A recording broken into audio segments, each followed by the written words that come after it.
Do you have like a set number of rebounds you would like your perimeter guys to get? Like some area? Yeah, like, somewhere in the mid-20s, ideally, which is a lot, but that's 3 positions on the floor. And with all the threes that are shot in today's game, there's ample opportunity to do that. And, look, Luka's a great rebounder, so, there's 8 or 10, right off the bat. And so, we just gotta come up with 25 more, or 15 more. Are you cautious or are you concerned about Kristaps' injury? Is this a cautious thing or concern? He's doing better every day. So, yeah, I'm not going to get into my version of a medical diagnosis. I mean, but he's doing better all the time, and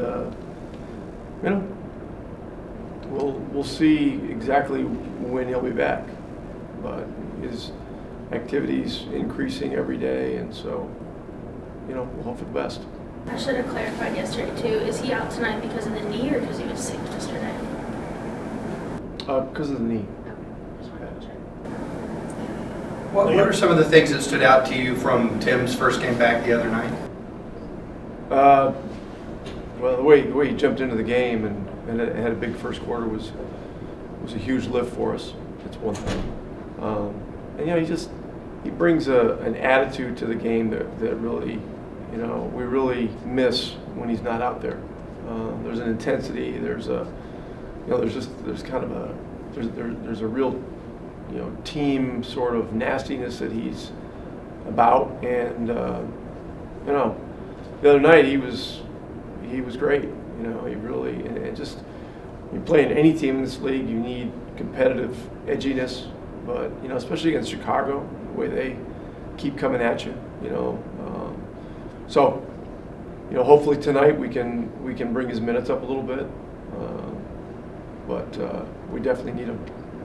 Rick, a minute ago you used the term scramble when you were talking about rebounding, and I think that word kind of typifies your first win that you had up in Denver when you played them earlier this year. It was kind of your first signature win of the season. So just reflecting on that as you prepare for tonight, what did you do that night that you would need to replicate tonight to have a chance to have success again against these guys? Well, we had a lot of contributors in that game, and the bench was real big in that game. I don't remember the exact rebound numbers, but we did a pretty good job on the boards. The hard thing with these guys is there's a lot of hard things because they got some great players out there. But 2 of the obvious things are the rebounding and trying to guard them without fouling. Jokic is a master at drawing fouls, and he's a great free throw shooter, and Millsap's very similar on the inside. And on the outside, Murray's getting craftier every year, and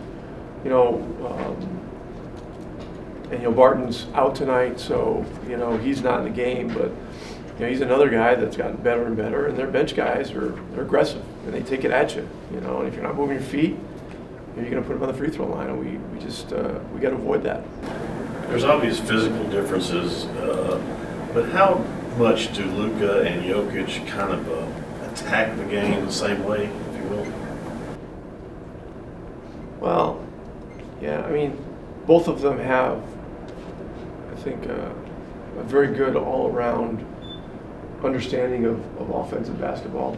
They see the game, they see things happening that are going to happen before a lot of other guys do.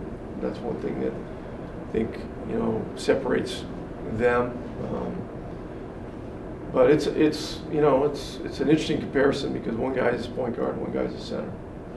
But it just goes to show you that in this day and age in the NBA,